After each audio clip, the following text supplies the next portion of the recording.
Hello everyone, good afternoon all of you. आज के topic में हिस्ट्री का 1857 की क्रांति पर चर्चा करेंगे।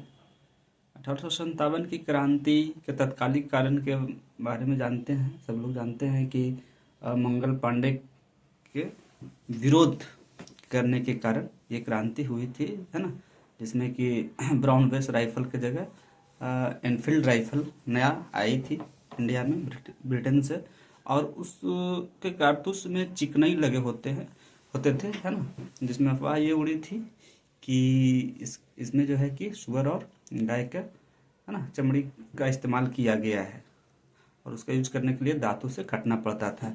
इसका विरोध किया गया मंगल पांडे के द्वारा, है ना, मार्च में, और अप्रैल में उन्हें फांसी दे दी गई थी। और उसके बाद, है ना, मेरठ से फिर इसकी क्रांति शुरू हुई थी। तो ये तात्कालिक कारण थे, है ना। इसके पहले अगर हम लोग देखें तो इस 1857 की क्रांति के जो कारक थे या कारण थे, तो ब्रिटेन ने भारत पे 1757 ईस्वी से ही अपना विस्तारवादी और आर्थिक शोषण वाली नीति शुरू कर दी थी प्लासी के युद्ध के बाद से। तो प्लासी के युद्ध जो हुआ था 1757 ईस्वी में, उसके बाद इसका प्रभुत्व जमाना शुरू कर दिया था, है ना। तो अगर हम 1857 की क्रांति के कारणों पे गौर करें तो इसमें दो कारण महत्वपूर्ण है ना। पहला आधारभूत कारण और दूसरा तात्कालिक कारण। आधारभूत कारण जैसे राजनीतिक कारण, प्रशासनिक कारण, है ना, आर्थिक कारण, सामाजिक कारण, धार्मिक कारण, सैन्य कारण इत्यादि। और तात्कालिक कारण में मंगल पांडे का विरोध। तो सबसे पहले राजनीतिक कारण में देखें तो साम्राज्य के अंदर साम्राज्य, उसमें भारत पे मुगल शासन का ही शासन चल रहा था, है ना। लेकिन ब्रिटिश कंपनी के आ जाने से, है ना, ये एक तरह से छद्म रूप से बीच में, है ना, दीवार का काम कर रहा था और भारतीय का शोषण करने के लिए बीच में हर तरह से, है ना, हस्तक्षेप कर रहा था। तो एक तो साम्राज्य मुगल साम्राज्य था, लेकिन कहीं न कहीं ब्रिटिश शासन का ये रूप लेते जा रहा था। तो साम्राज्य में साम्राज्य। दूसरा है कि अनुपस्थित प्रभुत्व। अगर यहाँ पे अगर ब्रिटिश शासन का जो छद्म रूप से था तो उसका कंट्रोलर इंग्लैंड में बैठते थे, क्राउन बोर्ड ऑफ कंट्रोल आदि। तो कहीं न कहीं अनुपस्थित सत्ता का भी इसमें राजनीतिक कारण में ये हो सकता है कि ब्रिटेन जो ब्रिटिश कंपनी थे उनको भी कोई निर्णय स्वयं लेने का अधिकार नहीं था, है ना। वो वही करते थे जो इंग्लैंड में बैठे क्राउन महारानी और वहाँ के जो शासक वर्ग थे, बोर्ड ऑफ कंट्रोल थे, वो जो निर्णय लेते थे वही यहाँ पे वो इम्प्लीमेंट करते थे, है ना। तो एक तरह से प्रभुत्व की जो अनुपस्थिति थी। और अगले कारक में देखें तो देसी रियासतों, राजवाड़ों, है ना, आदि के जो अपना प्रभुत्व था वो कहीं न कहीं ब्रिटेन के द्वारा युद्ध की नीति या कुशासन का आरोप लगा के या सहायक संधि कर करके उसे स्वयं में मिला रहे थे। तो ये विस्तारवादी नीति का भी, है ना, प्रभाव था, जो कि राजनीतिक कारक में ही ये आते हैं। नेक्स्ट अगर राजनीतिक कारक में देखें तो डलहौजी की व्यक्तिगत सिद्धांत, डॉक्ट्रिन ऑफ लैप्स के द्वारा विस्तारवादी नीति जो अपनाया गया था, जिसमें कि भारत के जो और ऐसे राजवाड़े थे, देसी रियासत थे, है ना, जिन्हें खुद में मिलाने का प्रयास किया जा रहा था, जैसे झांसी को, ग्वालियर को, आदि को इस तरह से मिलाया गया था। उसमें उसमें जो प्रचलित पद्धतियाँ थी भारत में गोद लेने का, कि अगर किसी राजा के अपने पुत्र नहीं हैं तो वो किसी को गोद ले सकते हैं और उसे राजा बना सकते हैं। बट इसका डलहौजी के द्वारा विरोध किया गया और उसके द्वारा कुछ नीतियाँ बनाई गई और उस नीति के द्वारा बहुत सारे देशी राज्यों को स्वयं में मिला लिया गया। उसके बाद अगर हम देखें तो मुगल बादशाह के प्रति, है ना, इनका व्यवहार, तो पहले सजदा और पैबोस किया करते थे जब भी वो मुगल दरबार में आते थे, लेकिन समय के साथ वो भी करना धीरे धीरे बंद कर दिए और बहादुर शाह जफर इसके बाद इन लोगों का ऐसा विचार था कि बादशाह से इनकी राजा की उपाधि दे दी जाएगी और जो इनका आवास था लाल किले में वहाँ से कहीं और करने का ये रंजिश चल रही थी, जिसके बारे में बहादुर शाह जफर को पता लग गया था। तो कहीं न कहीं ये भी राजनीतिक कारक में आते हैं। अगर हम प्रशासनिक कारणों में देखें तो प्रशासनिक कारक में जो 3 तरह के हैं ना, पुलिस, न्यायिक व्यवस्था, पुलिस व्यवस्था और सिविल व्यवस्था। तो न्यायिक व्यवस्था के तहत अगर देखा जाए तो उसमें पूर्ण रूप से ब्रिटिश न्यायाधीश ही रहते थे, है ना। और न्याय का जो भारत में जो प्रचलित पद्धति थी वो था अनौपचारिक तरीके कि समाज के लोग अगर बैठ करके उसको सुलझा लें, है ना, बिना एविडेंस के भी। लेकिन अनौपचारिक से औपचारिक व्यवस्था बना दी गई थी और हर चीज़ में एविडेंस की आवश्यकता पड़ता था और गलत तरीके से भी बहुत लोगों को सज़ा दे दी जाती थी, है ना। तो और इस पर नेहरू जी बोले भी थे कि न्याय पद्धति ऐसा है अंग्रेज़ों का जिसमें कि छोटी मकड़ी तो इसमें फंस के मर जाते हैं, लेकिन अगर बड़े जानवर हों वो इस जाल को तोड़ करके बाहर निकल जाते हैं। तो न्यायिक व्यवस्था ऐसा था। सिविल व्यवस्था को देखा जाए तो अंग्रेज का ये कहना था कि भारतीय जन्मजात भ्रष्ट होते हैं और इन्हें सिविल, है ना, में नहीं लाया जा सकता है। और वो अंग्रेजों को अधिक वेतन दे करके उन्हें ईमानदार बनाने का ये करते थे और इस तरह से सिविल में वो लोग भारतीयों को नहीं आने देते थे। लेकिन जब अंग्रेजों को अधिक वेतन दे करके ईमानदार बनाया जा सकता है तो भारतीयों को भी अधिक वेतन दे करके ईमानदार बनाया जा सकता है, ये विचार होना चाहिए था, बट ऐसा नहीं था। उसी तरह से पुलिस में अगर देखा जाए तो पुलिस में सबसे ऊपर का जो भारतीय पद था वो सूबेदार का था, है ना। और कोई ऐसा था नहीं बड़ा पद अधिकारी का क्योंकि जिसमें भारतीय, है ना, जा सकते थे। दूसरा बात है कि वेतन का असमानता भी था, अंग्रेजों को अधिक वेतन दिया जाता था और भारतीयों को कम वेतन दिया जाता था, तो वेतन की असमानता भी थी, है ना। भारतीयों के प्रति जो इनका व्यवहार था वो सैनिक में भी ठीक नहीं था, है ना। उनसे ज़्यादा श्रम लेना या उन्हें यहाँ तक कि नई व्यवस्था के तहत उन्हें ये भी कर दिया गया था कि अब इन्हें समुद्र पार भी जाना होगा करने के लिए। तो इस तरह का प्रशासन व्यवस्था में चुनौतियाँ थी जिससे कि प्रशासनिक व्यवस्था का इन कारकों के कारण भारतीयों में आक्रोश था। वहीं अगर आर्थिक कारक देखा जाए तो ब्रिटिश का शुरू से ही जो नीति थी वो आर्थिक शोषण की नीति थी, है ना। आर्थिक शोषण की नीति थी। आर्थिक शोषण के क्रम में ये माना जाता है कि जो जितने भी अच्छे चीज़ थे वो हुगली के तट से निचोड़ते थे और टेम्स की नदी तक ले जाकर गिरा देते थे। तो ये जो आर्थिक शोषण का जो तकनीक था इसे अपनाया गया था। दूसरा है कि विऔद्योगिकरण किया गया।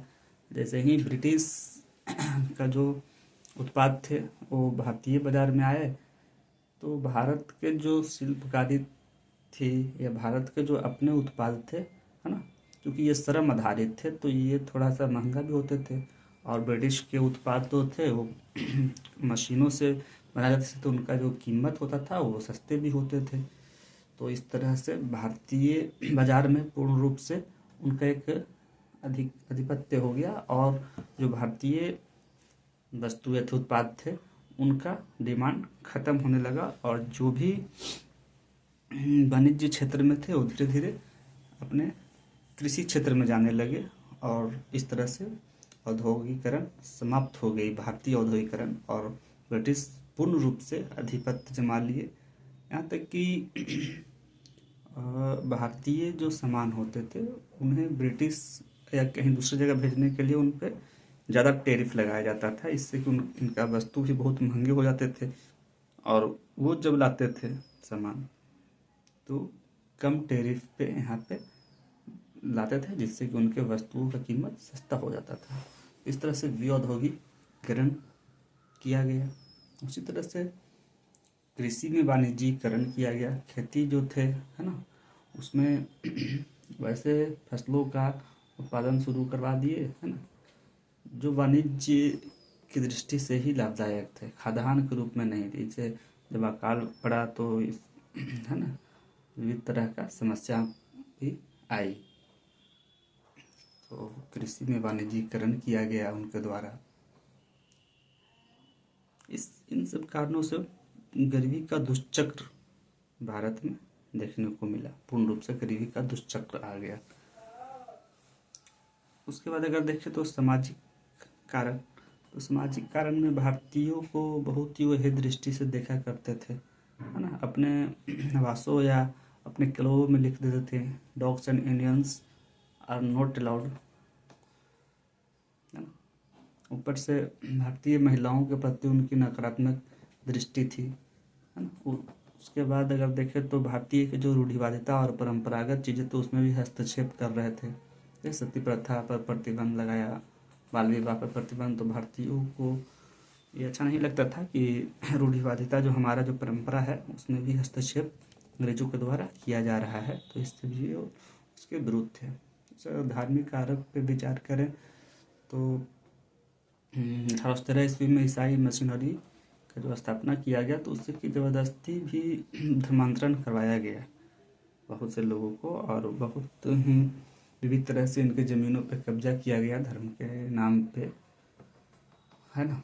फिर उस धार्मिक अयोग्यता कानून भी लाया गया कि अगर पहले ये नियम था कि अगर धर्मांतरण करेंगे तो उनको जो है कि उनके ज़मीन में ये नहीं मिलेगा हिस्सा, लेकिन अगर फिर उनके द्वारा जो कानून लाया गया तो उसमें ये कहा गया कि ऐसा नहीं है, धार्मिक धर्मांतरण करते हैं तो उसके बाद भी आपका जो है कि अपना वर्चस्व अपना रहेगा, तो धार्मिक कारक भी थे। तो इन सब कारकों की वजह से जो है कि 1857 की क्रांति मुख्य रूप से आई थी। और लास्ट है वही तत्कालिक कारण में, चूँकि ये स्वाभाविक 1857 की क्रांति को अगर देखें तो ये ब्रिटिश का भारत पे 100 वर्षों के जो गतिविधि थी और आर्थिक शोषण की नीति, विस्तारवादी नीति, और समय समय पे जो जनजातीय आंदोलन, किसान आंदोलन होते थे, तो यह एक स्वाभाविक क्रांति थी, है ना, यह एक स्वाभाविक क्रांति थी। और यह कोई अचानक उत्पन्न हुई क्रांति नहीं थी। भले ही इसकी शुरुआत सैनिक विद्रोह से हुआ, लेकिन बाद में इसका जो प्रसार हुआ वो चारों तरफ ही हुआ, लगभग इसमें मैक्सिमम वर्ग और सभी लोग शामिल भी हुए इस विद्रोह में, है ना।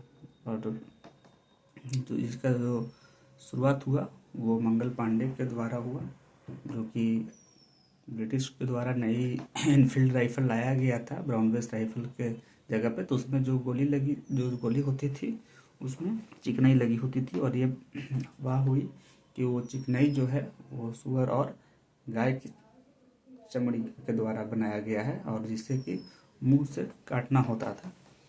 तो ये इसका विद्रोह करने पे, है ना, और यहाँ तक कि विद्रोह करने के बाद इन्होंने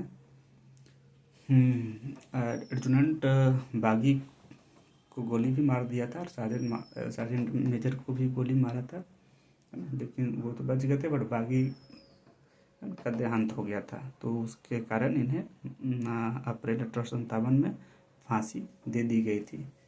इनकी फांसी देने के बाद मेरठ की जो टुकड़िया था वो भी इसका विद्रोह किए, है ना। तो विद्रोह करने के कारण वहाँ के 90 सैनिकों में से 85 को बर्खास्त कर दिया गया था। तो इस कारण से वो लोग और भी इसका जमकर विद्रोह किए और जाकर के दिल्ली पे कब्जा ही कर लिए जाकर के। और उसके बाद 11 मई से मेरठ के लोग दिल्ली जो गए और वहाँ पे बहादुर शाह जफर को शासक बनाया, और उनके नेतृत्व में, है ना, विद्रोह शुरू कर दिया। और इस तरह से फिर चारों तरफ ये विद्रोह फैल गया, चाहे कानपुर हो, चाहे लखनऊ हो, बरेली हो, फैजाबाद हो, बिहार के जगदीशपुर से इस क्रांति का शुरुआत हुआ था, है ना, लखनऊ हो, तो इस क्रांति का चारों तरफ फैलाव हुआ। तो ये कारक थे 1857 क्रांति का। अब हम 1857 की क्रांति की असफलता की बात करें कि यह सफल क्यों हुआ 1857 की क्रांति। तो असफलता के पीछे कारण मुख्य रूप से है कि इसका विस्तार फिर भी सीमित ही था, क्योंकि देखिए साउथ इंडिया या पूर्ण रूप से नॉर्थ इंडिया इसमें ज़्यादा भाग नहीं लिए। मुख्य रूप से पूर्वी और मध्य भारत ही इसमें भाग लिया, जैसे मद्रास, पंजाब, ये सब छूता ही रहे इससे। तो कहीं ना कहीं और विस्तार होना चाहिए था। ऊपर से विभिन्न वर्गों ने भी भाग नहीं लिया, जैसे कि भारत के शिक्षित वर्ग भाग नहीं लिए। उन्हें लगता था कि अभी और आधुनिकता आ सकती है भारत में ब्रिटिश को रहने से, है ना। ये ऐसा करने से भारत जो है कि पुराने ही ख्यालातों में रह जाएगा और यहाँ पे विकास नहीं होगा, औद्योगिकरण नहीं होंगे, तो इसलिए वो युद्ध में नहीं शामिल हुए। ऊपर से जैसे शाहूकार और वाणिज्यिक व्यवसायी लोग इसमें शामिल नहीं हुए, क्योंकि उन्हें उनसे फ़ायदा होता था ब्रिटिश लोगों से। तो बहुत सारे वर्ग ऐसे थे जो नहीं भाग लिए इसमें। सिंधिया ना, पंजाब के क्षेत्र के भी नहीं भाग लिए। तो विभिन्न वर्गों ने इस विद्रोह में भाग नहीं लिया। इसका विस्तार और होना चाहिए था और नहीं हुआ, है ना। इसमें सिर्फ जिन्हें ब्रिटिश के लोगों से समस्या था बस वही लोग ज़्यादा भाग लिए, जैसे किसान लोग इसमें भाग लिए। और वैसे देसी राजवाड़े जिन्हें ब्रिटिश के द्वारा उनका वर्चस्व को ख़त्म किया गया था, तो वो लोग भाग लिए। फिर इसके कारकों में देखें तो इनके पास कोई और दूरदर्शी प्लान भी नहीं था ऐसा कि अगर ब्रिटिश सत्ता को हटा दिया जाए तो, है ना, ऑप्शनल वैकल्पिक व्यवस्था क्या हो भारत में। तो ऐसा कोई और पहले से दूरदर्शिता भी नहीं थी। और अगर देखा जाए तो इस विद्रोह का शुरुआत 31 मई को होना था, है ना, लेकिन निश्चित समय से शुरू ना कर करके सैनिकों के द्वारा आक्रोश में आकर के 10 मई को ही शुरू कर दी गई। तो कहीं न कहीं ये भी असफलता के कारक हैं।